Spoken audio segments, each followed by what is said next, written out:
Ngayon, ipagdiriwang na ang Valentine's Day. Feb 14 po yun sa mga hindi nakakalam.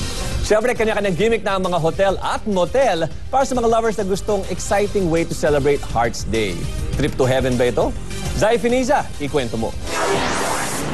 Ilang araw na lang Valentine's Day na, kaya naman ang mga drive-in hotels, pabonggahan ng mga promo para makaakit ng mga guests.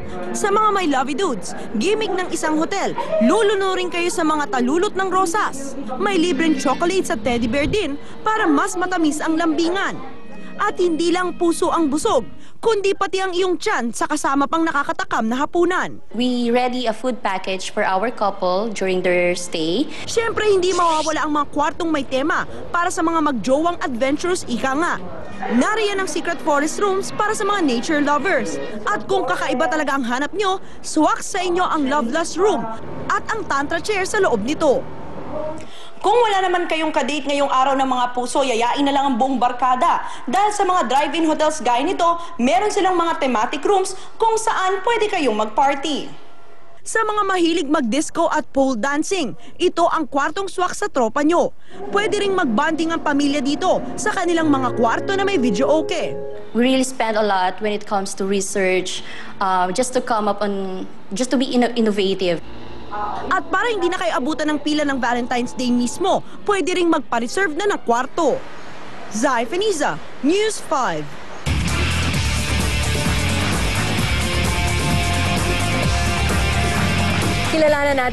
Kilalanin natin ang giant baby na isinilang sa China at isa pa pong giant malaking itlog ng manok. Makapasok kaya sa Guinness Book of World Records? Narito po ang report. Kandidato sa Guinness Book of World Records ang higanting itlog ng manok na ito sa Colombia. Hebigat kasi ang timbang nito na nasa 245 grams at may habang 12 centimeters. Kumpara sa ordinaryong itlog, 4 na beses ang laki at bigat nito. Sa China naman, inaasahang makakapasok din sa world record ang bagong panganak na sanggol na may bigat na 7 kilo. Doble ang bigat ni Baby Chun Chun kumpara sa ordinaryong sanggol na ipinapanganak. Kaya naman ang kanyang ina, sobrang saya din dahil normal pa rin niya itong nailuwal. Kung sa Europe perwisyo ang snow, sa Sapporo, Japan naman, patok ito sa mga turista. Habang malakas kasi ang buhos ng snow, gumawa sila doon ng replika ng Taj Mahal, National Palace Museum ng Taipei, Snow Aquarium, at Mickey Mouse na gawa sa yelo. Paraan daw ito ng mga taga-Japan para pagkakitaan ng snow, lalo na ngayong winter sa kanilang bansa.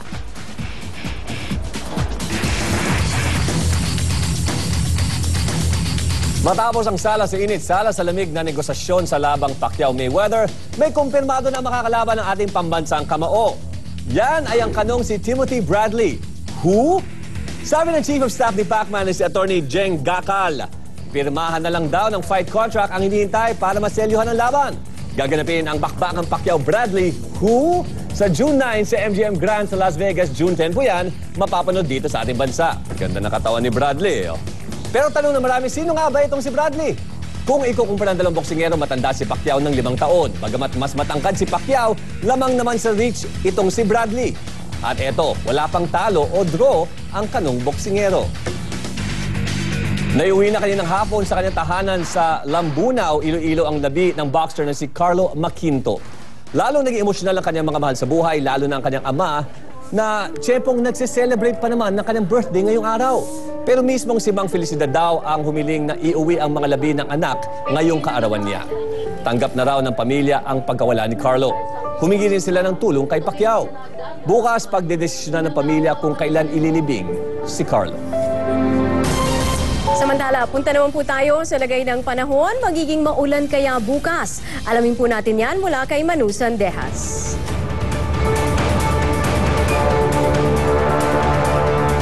Salamat, Cherry. Narito na ang Action Weather. Mga kapatid, magiging maulan bukas sa Bicol Region, Hilagang Visayas at pati na sa Hilagang Mindanao. Nagpaparamdam pa rin kasi sa Pilipinas ang buntot ng cold front o yung sama ng panahon sa Pacific Ocean, kung saan nagsasalubong ang mainit at malamig na hangin.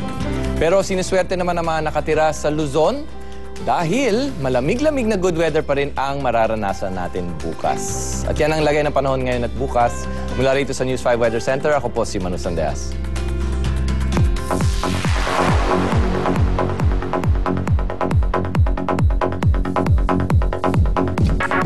Kunin po natin ang Pinay na kadouble ni Rachel Weisz na bida sa Hollywood film na Born Legacy. Ang sabi nga nila, mas maganda pa raw kay Rachel Weisz, sabi ng iba, no?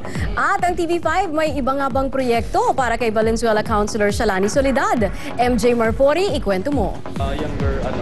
Bakit kina John Arcilla at Lou Veloso? Sinwerte ring maka-join ng misis ni Juan May Bondok na si Valerie sa mga bumubuo ng Hollywood movie na Born Legacy. Ang papel niya, ang ka-stand-in double lang naman ni Rachel Weisz sa pelikula. Pagkatapos ng shooting, lilipad daw ang mag-asawa patungong Amerika para panoorin ang red carpet premiere ng movie. Ang next project nila, Magkaroon kami ulit na lalaki this year. balik trabaho na sana si Shalani Soledad Romulo sa Well Time Big Time kahapon. Pero nung linggo, sa programang Paparazzi, pinasabog ni Christopher Min na tuluyan na ngang mawawala si Shalani sa show. Bagay na ikinagulat at ikinalungkot ng fans. Lalo't pang ilang ulit ding sinigurado noon ng konsihala ang kanyang pagbabalik. Sayang naman. Nalungkot kami dahil fans kami ng Will Time Big Time. Eh gusto namin lagi nanonood doon. Pinakamadam sa Will Time Big Time. Pag nandoon siya, palakpakan ng tao, malakas. Pero hindi naman daw dapat malungkot ang fans dahil may big time pang plano ang TV5 para kay Shalani. Kung ano yan, abangan! Gusto kong magkaanak si Shalani. Ano man yung nakataya, yung show, yung politika niya. MJ Marfori News 5!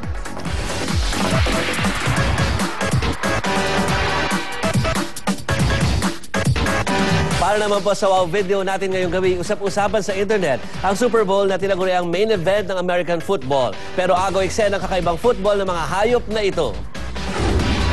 Paano ba naman? Star players dito ang mga tuta at sinubukan ng mga ito na dalhin na isang toy bone papunta sa kanilang mga goal. Pero ang iba, hindi ata interesado na maglaro. Sa kabila nito, pumalo pa rin. Paolo, sa 5 million hits ang video na ito ng Animal Planet. Bukas sa mga na marami pang kakaiba at very interesting videos, ito lang po sa Action Journalismo. Parang yung ibang mga tuta, hinahabol ang Valentine's. Nagkakabulan. Araw-araw Valentine's para sa mga aso. So Pao, ano nga ulit araw yon? Feb 14 ng Valentine's. Okay. Sinisigurado lang natin. Kung gusto nyo po sumali sa aming diskusyon, i-post lang inyong mensahe sa aming journalismo page sa Facebook. At pwede rin kayo mag-tweet sa aming Twitter account na TV5 Journalismo dito po sa mga official na Twitter accounts namin. Yan po ang mga pinakamaaksyong balita ngayong araw dahil ang balita at opinyon mo mahalaga sa amin. Saan man, kailanman, kapatid. Makialam at makibalita dito sa Aksyon Journalismo. Up next na po ang Juicy. Magandang gabi.